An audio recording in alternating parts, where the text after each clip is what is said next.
नमस्कार दोस्तों, एक बार फिर से आप सभी का स्वागत है हमारे अपने चैनल पर। आज के इस वीडियो में मेरे साथ जुड़ी हैं हमारे ही विद्यालय की टीजीटी हिंदी की शिक्षिका अंकिता मौर्य मैम। तो आज के इस इंटरव्यू सेशन में मैम आपको अपने अनुभव और कुछ गाइडेंस देंगी ताकि आगामी ईएमआरएस की जो परीक्षा है उसमें जो हिंदी के एस्पिरेंट्स हैं उनको मदद हो सके। तो मैम, सबसे पहले आपका हमारे चैनल पर बहुत बहुत स्वागत है। धन्यवाद सर। मैम, मैं चाहूंगा कि आप हमारे दर्शकों को अपना एक संक्षिप्त परिचय दें। मेरा नाम अंकिता मौर्य है। मैं उत्तर प्रदेश के अमेठी जिले की रहने वाली हूँ। मैं परास्नातक हिंदी विषय से बीएड नेट जेआरएफ मैंने क्वालिफाई किया हुआ है। मैम, मैं अब ये जानना चाहूंगा कि ईएमआरएस में जो एलिजिबिलिटी क्राइटेरिया है हिंदी को लेकर के, उसको थोड़ा सा अगर आप एक्सप्लेन कर सकें। हाँ, हिंदी विषय का शिक्षक बनने के लिए स्नातक में आपका वो विषय होना चाहिए। अगर पीजीटी के लिए आप क्वालिफाई कर रहे हैं तो परास्नातक आपका उस विषय से होना चाहिए। टीजीटी के लिए आपका सीटेट पेपर 2 क्वालिफाई होना चाहिए। और अदर सब्जेक्ट्स की तरह इसमें कॉम्प्लेक्शन नहीं होते हैं, तो हिंदी में ये दिक्कत नहीं है। जी हाँ, और जो टीजीटी के लिए अगर आप अप्लाई कर रहे हैं तो जैसा कि मैंने बताया सीटेट, तो इसको मैं आपको वापस से बताना चाहूँगा कि ये सभी विषयों के लिए जो सीटेट होता है वो जनरल कैटेगरी के लिए 90 मार्क्स होते हैं और बाकी एससी, एसटी और ओबीसी कैटेगरी के लिए ये 82 मार्क्स होते हैं। और आपके जो मार्क्स होने चाहिए वो ग्रेजुएशन या पोस्ट ग्रेजुएशन में वो 50% एग्रीगेट और इंडिविजुअली होना चाहिए। ये आपकी एलिजिबिलिटी क्राइटेरिया होती है।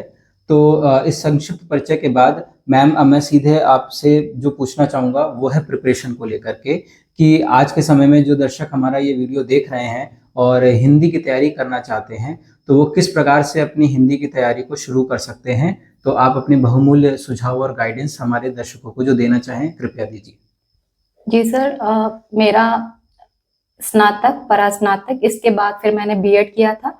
और बीएड करने के बाद फिर मैंने कॉम्पिटेटिव एग्जाम के फॉर्म फिलअप करना और नेट के लिए प्रिपरेशन करनी शुरू की थी।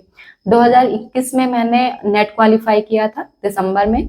इसके बाद फिर स्टेट गवर्नमेंट की जो हमारी वैकेंसी होती है उत्तर प्रदेश सरकार की, वो 2022 में आई थी, तो मैंने उसी के हिसाब से अपनी प्रिपरेशन शुरू की थी।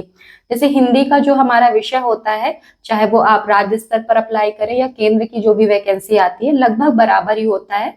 थोड़ा सा विस्तार कहीं पर अधिक होता है, कहीं पर कम होता है। तो मैंने उसी के हिसाब से ही अपनी तैयारी शुरू की थी। लेकिन वो एग्जाम तो अभी तक नहीं हुआ। उस बीच में नवोदय की वैकेंसी आई, जो कि मैंने नहीं फिल किया था। केंद्रीय विद्यालय का रिटर्न मैंने निकाला था, जिसका इंटरव्यू मैंने दिया था। इंटरव्यू में कुछ मार्क्स से वो रह गया था। फिर सन 2023 में मैंने जेआरएफ क्वालिफाई किया था।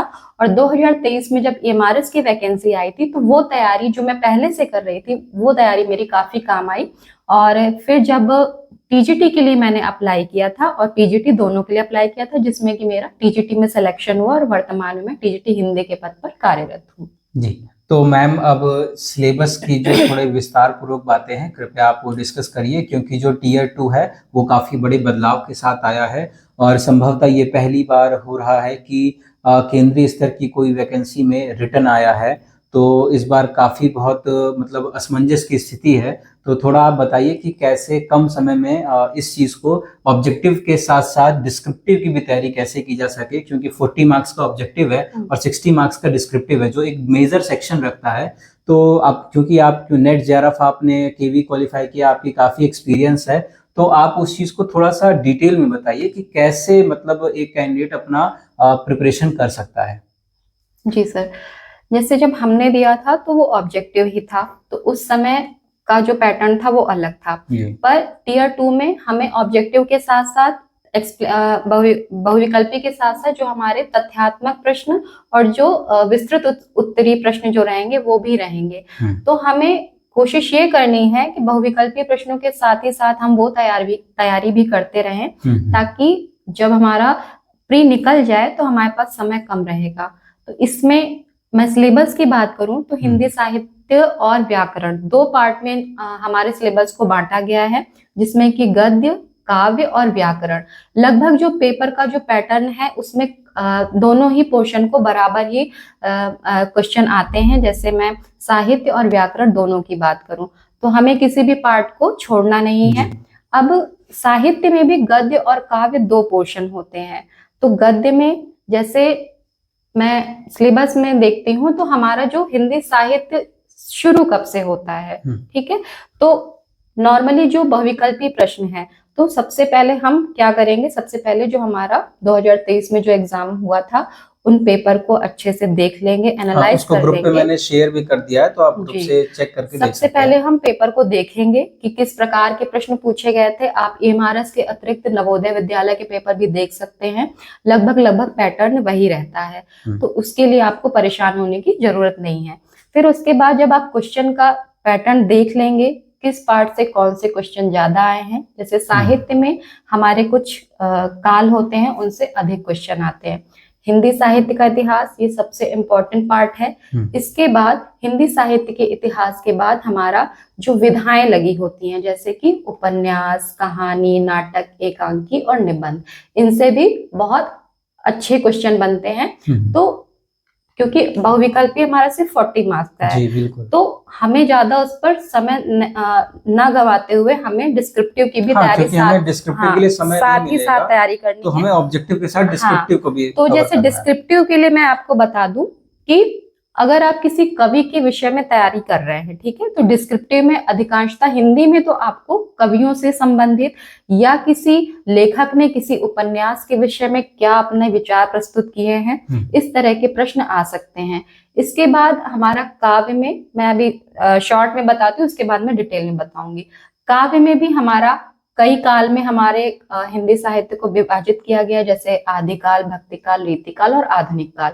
तो आधुनिक काल से जो क्वेश्चन होते हैं वो और भक्ति काल से ज्यादा क्वेश्चन पुट किए जाते हैं। तो भक्ति काल और आधुनिक काल को हमें ज्यादा ध्यान से देखना है, बाकी क्वेश्चन हर काल से आते हैं।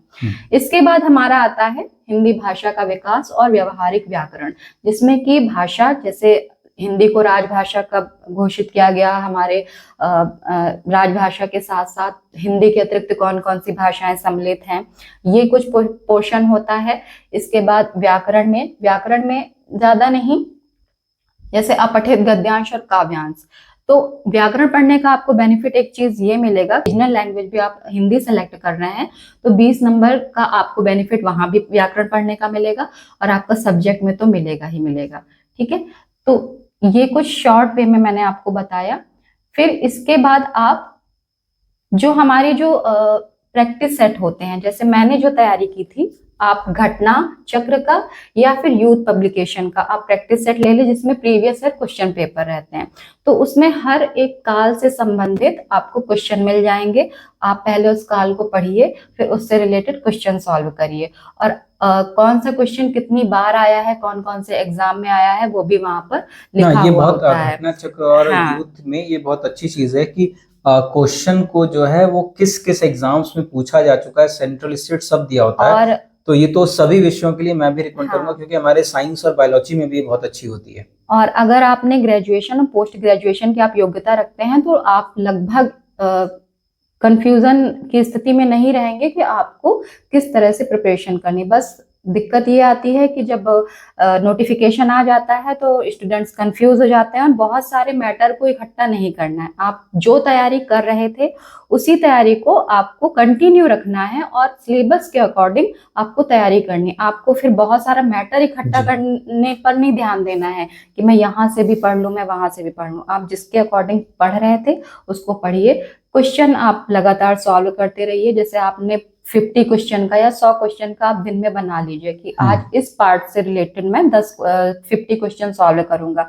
या व्याकरण के लिए मैं आपको एक चीज और बताऊंगी। सामान्य हिंदी की एक बुक आती है, आप जैसे कोई टॉपिक आपने पढ़ा और उससे रिलेटेड प्रश्न आप सॉल्व कर लीजिए, तो वो आपको काफी फायदा मिलेगा। जी मैम, थोड़ा सा बस शॉर्ट में एक बार और बता दीजिए कि डिस्क्रिप्टिव क्वेश्चंस की जो आंसर राइटिंग की प्रैक्टिस है, इसको कैसे किया जाए।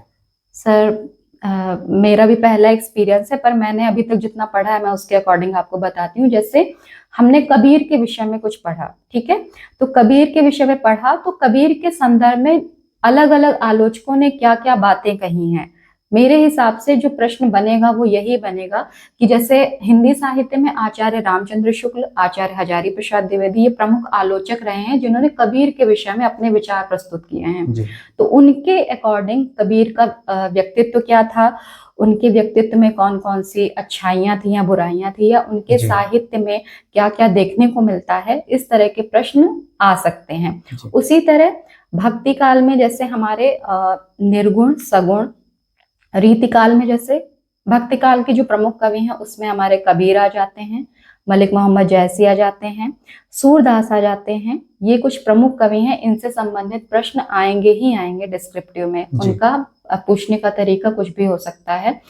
फिर इसके बाद रीति काल में जैसे बिहारी हैं या देव हैं, घनानंद हैं, तो ये कुछ प्रमुख कवि हैं, इनके बारे में हमें डिटेल में पढ़ना है। जैसे आदिकाल से रीतिकाल तक आचार्य रामचंद्र शुक्ल की बुक बहुत अच्छी बुक मानी जाती है, तो जी। आप उनके बारे में अगर आपको डिटेल में पढ़ना है, क्योंकि लिखना आपको डिटेल में ही रहेगा, जी। तो काफी स्टूडेंट होंगे जिन्होंने ये पढ़ा होगा। जिन्होंने नहीं पढ़ा है तो वो कोशिश करें कि इन पर्टिकुलर कवियों के बारे में वो जरूर पढ़ लें। पूरी बुक अगर जी। संभव नहीं है तो कबीर के बारे में, सूरदास के बारे में, बिहारी के बारे में जो जो बोला गया है उस पुस्तक में वो देख लें, क्योंकि यहाँ से कथन भी पूछे जाते हैं कि प्रस्तुत कथन आचार्य रामचंद्र शुक्ल का है या किस आलोचक का है। जी। तो जब हम बुक पढ़े रहते हैं तो हमें आसानी होती है उसका आंसर ढूंढने में। मैम, क्या कोई आपकी नज़र में ऐसी कोई कोचिंग इंस्टीट्यूट या कोई ऐसा फेमस टीचर हो जो यूट्यूब पे पढ़ाता हो? क्योंकि आज के समय में यूट्यूब एक आसान और सस्ता फ्री माध्यम है लोगों के लिए, तो अगर आपको कोई ऐसा आपकी नॉलेज में हो तो आप वो भी रिकमेंड कर सकती हैं। सर मैं व्यक्तिगत बोलूँ तो मैं 2021 में मैं प्रयाग में गई थी। वहाँ मैंने 1.5 साल लगभग तैयारी की। तो मैं ऑफलाइन कोचिंग के लिए मैंने निरंतर संस्थान है एक, वहाँ पर मैंने तैयारी की थी। तो जब आप तैयारी करते हैं तो किसी एक एग्जाम को लेकर नहीं फोकस करते हैं आप। अगर आप एलिजिबिलिटी रखते हैं तो आप अलग अलग फॉर्म फिल करते हैं, तो वो तैयारी आपको हर जगह काम आती है। तो एक निरंतर संस्थान, उसके अलावा अगर मैं यूट्यूब की बात करूँ तो अनुराज हिंदी एकेडमी एक चैनल है, वो फ्री तैयारी के लिए स्टूडेंट के लिए अच्छा है। एक भासमी एकेडमी नाम से है, तो आप हिंदी से रिलेटेड अगर तैयारी कर रहे हैं तो आप ये देख सकते हैं। ठीक है, बहुत बहुत धन्यवाद मैम, आपने काफ़ी विस्तार में सारी चीज़ें बताई हैं और संभवतः जो हिंदी बैकग्राउंड के लोग होंगे उनको ये चीज़ें ज़्यादा रिलेट कर रही होगी। मैं साइंस बैकग्राउंड का हूँ तो मुझे भी काफ़ी समझ में आ रहा है, तो आपको तो बेशक समझ में आ रहा होगा। तो अब ये हो गई तैयारी के एस्पेक्ट की बात। मैम, अब टीजीटी हिंदी के पद पे जब आप ईएमआरएस काम कर रही हैं, आपको 1 साल हो गया, तो ईएमआरएस में आपका अनुभव कैसा है? और ईएमआरएस में एक जो टीजीटी को क्या जिम्मेदारियां मिलती हैं, आप उनके बारे में संक्षिप्त रूप में हमारे दर्शकों को बताइए। और खासकर हिंदी के विशेषज्ञ मतलब टीचर होने की वजह से क्या कोई अतिरिक्त जिम्मेदारियां आपको मिलती हैं भाषा के शिक्षक होने की वजह से? इन बातों पे भी अपना प्रकाश डालिए। जी सर, टीजीटी हिंदी के तौर पर मैंने 2024 में यहाँ पर ज्वाइन किया था। तो जैसे हमारी जो ज्वाइनिंग थी उस समय तक स्टेट अथॉरिटी के थ्रू जो विद्यालय थे वो संचालित हो रहे थे, तो हमें बहुत सारी समस्याओं का सामना करना पड़ा। लेकिन धीरे धीरे काफी चीजें बाद में सुधरी और अब एक अच्छे स्तर पर हमारा विद्यालय पहुंच चुका है। इसी तरह अलग अलग ईएमआरएस हैं, वो अभी भी कई जगह बन रहे हैं, कई जगह बन चुके हैं। तो अब जो स्टूडेंट आएंगे उनको उतनी समस्याओं का सामना नहीं करना पड़ेगा जितना हमें करना पड़ा था। तो जैसे एक टीचर के होते हुए, जैसे बहुत सारे लोगों को क्वेरी होती है, मैंने तो काफी बार डिस्कस कर चुका हूँ इस बात को, लेकिन आप थोड़ा सा बताएंगे कि क्या क्या जिम्मेदारियां पढ़ाने के अतिरिक्त आपको दी जाती हैं? क्योंकि ईएमआरएस एक रेजिडेंशियल स्कूल है, तो क्या अतिरिक्त जिम्मेदारियां आपको मिलती हैं? सर हमारे साथ तो समस्या ये थी कि जो हमारा विद्यालय था वहाँ पर फीमेल स्टाफ काफी कम था। अब वो समस्या दूर हो चुकी है। तो स्टार्टिंग में सबसे ज्यादा दिक्कत थी कि जो गर्ल्स होती हैं उनके साथ अगर कहीं भी एस्कॉर्ट के रूप में जाना है तो आपको लगभग हर जगह जाना पड़ता है, आपके पास ऑप्शन नहीं रहता है। इसके अलावा जो हाउस मास्टर की ड्यूटी है वो मेल फीमेल दोनों के लिए सेम होती है। आपको रेगुलर वे पर अपने हॉस्टल में जाना है, बच्चों की समस्याओं को सुनना है। फिर स्कूल की पढ़ाई के अतिरिक्त जैसे जो रिमीडियल क्लासेस होती हैं, जैसे हिंदी में उतना नहीं जरूरत पड़ती है, जी। फिर भी जब एग्जाम नजदीक आ जाते हैं तो हम प्रॉपर वे में उनको पुराने प्रीवियस ईयर क्वेश्चन पेपर, या जैसे छत्तीसगढ़ है वो हिंदी भाषी राज्य है, तो यहाँ के बच्चों के साथ उतनी समस्याएं आपको नहीं देखने को मिलेंगी जी। जैसे अदर स्टेट हैं जो हिंदी भाषी नहीं है, तो हिंदी के शिक्षक को वहां पर उतनी ही मेहनत करनी पड़ेगी जितना साइंस या अदर सब्जेक्ट के टीचर को। हमें उतनी दिक्कतों का सामना भाषा के स्तर पर नहीं करना पड़ा। जैसे भाषा के टीचर को सीसीए के इंचार्ज के रूप में भी काम करना पड़ता है, जी। तो मेरे ही साथ जो हमारे सर हैं वो सीसीए इंचार्ज के रूप में काम करते हैं, तो जितनी भी सांस्कृतिक साहित्यिक गतिविधियां होती हैं उसका पूरा जिम्मेदारी जो होती है वो सीसीए इंचार्ज के पास होती है। लेकिन मैम एक चीज मैंने ये ऑब्जर्व भी की है, और बाकी मेरे भी साथ के लोग केवी नवोदय में काम कर रहे हैं, ये एमआरएस में एक बहुत अच्छी चीज देखने को मिलती है कि टीजीटी के हर विषय के 2-2 शिक्षकों की नियुक्ति की गई है। जी। तो कहीं ना कहीं ये बाकी विद्यालयों से चीजें थोड़ी सी बेहतर की गई। तो मैम अब मैं आपसे जानना चाहूंगा कि जो आपकी जो सैलरी स्ट्रक्चर होता है, काफी निजी बात होती है, लेकिन एक मोटिवेशन का काम करती है एस्पिरेंट्स के लिए। तो अगर आप बता सकें हमारे एस्पिरेंट्स को कि आपकी इन हैंड और ग्रॉस सैलरी कितनी है अप्रॉक्स में? जी सर, ग्रॉस सैलरी जो इस समय हमारी बन रही है वो लगभग 88,000 के करीब बन रही है, और इन हैंड 72 73 ऐसे लगभग थोड़ा बहुत इधर उधर होता रहता है। तो मैम 73,000 के। ओवरऑल आपका ये एमआरएस में जो भी अनुभव है, आखिरी शब्दों में आप वो बता दीजिए, और हमारे एस्पिरेंट्स को अपने कुछ जो आप बातें कहना चाहेंगी या मोटिवेशन के लिए कुछ कहना चाहेंगी जो तैयारी कर रहे हैं, और इसी के साथ हमारा ये आज का जो एपिसोड है ये समाप्त होगा। तो जी, वो कहते हैं ना, पहली नौकरी बहुत खास होती है, तो एमआरएस तो हमेशा ही खास रहेगा हमारे लिए, क्योंकि ये मेरी और हमारे साथ जितना भी स्टाफ है सबकी पहली जॉब थी। मैंने कहीं पर भी कॉन्ट्रेक्चुअल या प्राइवेट टीचर के रूप में काम नहीं किया था, तो ये मेरा पहला एक्सपीरियंस था, तो इसका मेरे जीवन में हमेशा एक खास स्थान रहेगा। और जो भी स्टूडेंट तैयारी कर रहे हैं वो फोकस होकर तैयारी करें। टीयर 1 सबसे पहले इधर उधर भटके नहीं, मन को शांत रखें, चीज़ों को, अगर आप सब्जेक्ट के लिए तैयारी कर रहे हैं तो आपको अपने ऊपर इतना कॉन्फिडेंस होना चाहिए कि लिमिटेड सोर्सेस पर ध्यान दें, और सबसे पहले अभी टीयर 1 पर ध्यान दें, और साथ के साथ थोड़ा टाइम टीयर 2 के लिए अपने सब्जेक्ट के लिए भी देते रहें। लिख लिख कर प्रैक्टिस करें, क्योंकि वो मेन आपके जो आपकी कट ऑफ बनेगी, जो मेरिट बनेगी, उसमें मेन आपका वही जोड़ा जाएगा। जी, ठीक है, तो सबसे पहले हमारा ध्यान टीयर 1 पर क्वालिफाई करने पर होना चाहिए, और साथ के साथ हमें लिखने की प्रैक्टिस, जैसे मैं हिंदी में हूँ तो वो आपकी राइटिंग, फिर आप किस क्वेश्चन को किस तरीके से लिख रहे हैं, कोटेशन का यूज कर रहे हैं कि नहीं कर रहे हैं, प्रमुख आलोचकों का यूज, उनके कथनों का प्रयोग कर रहे हैं कि नहीं कर रहे हैं। तो सबसे मेन यही होता है हिंदी विषय में, कि जो आपका जो एग्जामिनर होगा वो इन्हीं चीजों को देखेगा, क्योंकि पूरा तो पढ़ने का समय किसी के पास रहेगा नहीं। तो एकदम रिलैक्स होकर तैयारी करिए, और ये ध्यान रखिए कि किसी भी एक पेपर के लिए कभी तैयारी नहीं होती, तो आप लगातार क्योंकि अभी केवी और नवोदय की वैकेंसी और भी आने वाली है, तो बिल्कुल एक एक्सपीरियंस आपको जरूर मिलेगा। तो जैसा कि एक बार शॉर्ट में आपको बता दूं, जो टीयर 1 में आपके 10 गुना कैंडिडेट्स क्वालिफाई कराए जाएंगे जो टीयर 2 में जाएंगे, और टीयर 2 में जितने भी कैंडिडेट्स होंगे उनको 3 गुना, जो आपकी पोस्ट के जो 3 गुना कैंडिडेट्स होंगे उनको क्वालिफाई कराया जाएगा डॉक्यूमेंट वेरिफिकेशन के लिए। तो जो चरण है वो बढ़ चुके हैं, पर टीयर 1 पे थोड़ा ज्यादा फोकस्ड आपको रहना है। टीयर 2 के लिए क्या क्या चीजें हैं मैम ने बहुत विस्तार से बताया है, तो टीयर 1 के साथ साथ अभी थोड़ा समय आप टीयर 2 के लिए दीजिए, पर टीयर 1 अभी आपकी प्राइमरी ऑब्जेक्टिव में होना चाहिए उसको क्लियर करने के लिए।